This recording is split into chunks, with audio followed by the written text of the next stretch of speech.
بعض الناس لما بتيجي تستعمل ليد ماجنت بتستعمل ليد ماجنت بشكل خاطئ تماما،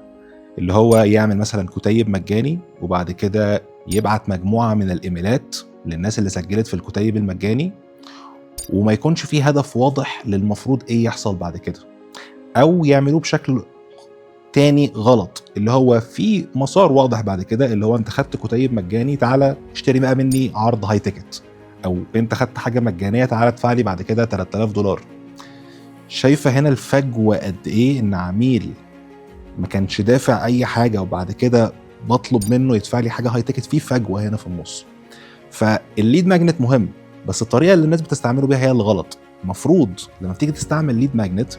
يحل مشكلة عند العميل، وفي نفس الوقت يفتح الباب للعميل ان في مشكلة تانية هتظهر لك بمجرد ما احنا حلينا المشكلة الاولى،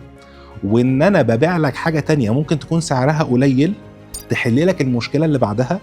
ولما يحل المشكلة اللي بعدها ابتدي بعد كده ابيع له حاجة هاي تيكت لو انا عندي حاجة هاي تيكت. لكن ما تعملش فجوة كبيرة مع العميل، ولا الأسوأ من كده اللي هو ان انت تعمل ليد ماجنت ملوش اي علاقة بالحاجة اللي انت عايز تبيعها.